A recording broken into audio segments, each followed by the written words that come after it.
Hello, my name is Braden Sorensen, and have you heard the saying that a car loses 10% of its overall value as soon as you drive it off the lot? While this might just sound like a funny saying, it's actually true. In fact, Carfax reports that the average consumer will buy a car that after 1 year of ownership will lose 25% of its overall value. That's a lot of money.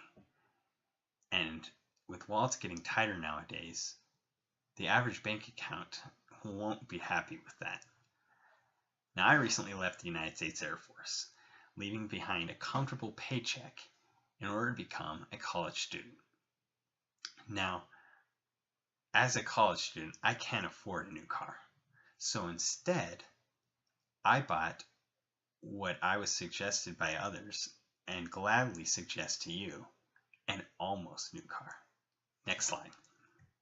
These three images show different angles of the 2016 Ford Fusion, a 1-year-old car with 24,000 miles that I bought. With miles that low, it still has warranty. And would you believe that it was 40% less than what a new car of the same make and model would cost me? What a steal! Next slide.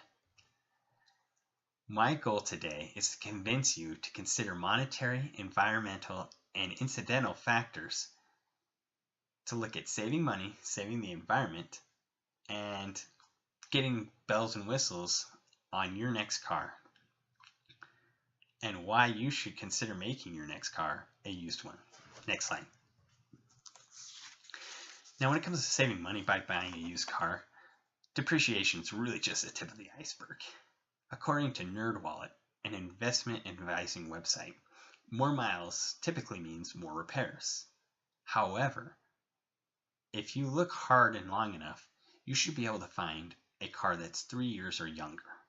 Now, the typical average mileage per year on an American car is about 12,000 miles per year. What that means is that a car that's 3 years or younger will likely have some of the warranty still on it. But the depreciation over time will take it down to as low as 75% of the overall value of the vehicle. That's a good deal. Now, insurance is also cheaper, NerdWallet says, for cars that cost less. Not only that, but a new car that gets a dent or a scrape is often an eyesore. But a used car will likely prevent you from pulling out your wallet to make those repairs because there's probably already something on it that it blends in with. Some other scrape or bruise that was already on the car. Finally, Mark Zuckerberg, Steve Ballmer, and Warren Buffett, 3 men that I would gladly take personal financial information from. According to CNBC, all 3 of these people drive as 10-year-old cars that are bumped and bruised. The reason? Because it's worth more to not be buying a new car all the time. And if billionaires can be driving around in old beat up cars, I think the average Joe can too. Next slide. Some people don't care about saving a buck, but would rather try to save the environment. Teslas became one of the most popular cars in the last few years. In fact, according to Business Insider, they sell a year's inventory, or what they can make in a year, before they even start making them. However, there's actually some cons to these environmentally friendly cars.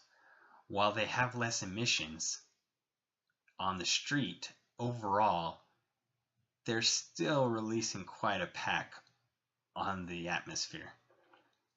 Lithium-ion batteries that are found in these cars require a lot of factory work to make.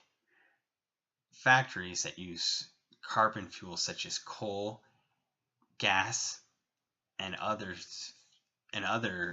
sources in order to produce the parts for the lithium-ion battery. The Washington Post's Michael Birnbaum also points out that the electricity used to fuel these vehicles comes from coal-fired power plants that produce 40% of the world's energy, or electricity. That just means instead of the emissions coming out of your car's exhaust, it's coming out in a factory miles away. But the effect is the same. Next slide. Prager University released a video on YouTube where they compare two popular electric models, the Nissan Leaf and the Tesla, with their counterparts in the gas-guzzling variety. And it turns out the lifetime emissions are actually not that much lower. However, if you were to buy a used electric car, you could see these numbers almost cut in half due to not needing to make the new vehicle a new lithium-ion battery. It already exists out there, so go find it, and you can not only help the environment, not only save some money, but also know that you're not producing more greenhouse gases by having the company produce a new car for you. Next slide. Next slide. Now, incidentals are not a make or break situation, but they are neat to think about. Some cars turn out to just be too good to be true. So why not have someone else test it out for you to find out all the problems with it? Factory recalls or problems that are just unable to be fixed. Sometimes you can avoid a lemon by just waiting and getting a car after it's been tested. Next, certified pre-owns. They cost a lot less than new, but they're inspected and sometimes given extended warranties that treat them as if they are new. According to Emmons.com, many certified pre-owned vehicles are worth more and a lot more reliable than their new counterparts. And finally, upgrades. When you want to put leather upholstery in a new vehicle or a backup camera that allows you to get out of your driveway without having to crack your neck, you might have to spend a pretty penny on a new car. But on a used car, you might be able to find a car that already has this installed. It's not guaranteed, but they are up there. And it's a nice benefit. In the end, I'm not telling you need to buy a used car, but I am suggesting it. And if you look for the almost new cars, you won't even be able to tell the difference. So in conclusion, I suggest that the next time you buy a new car, you consider making your next car a used one. Thank you.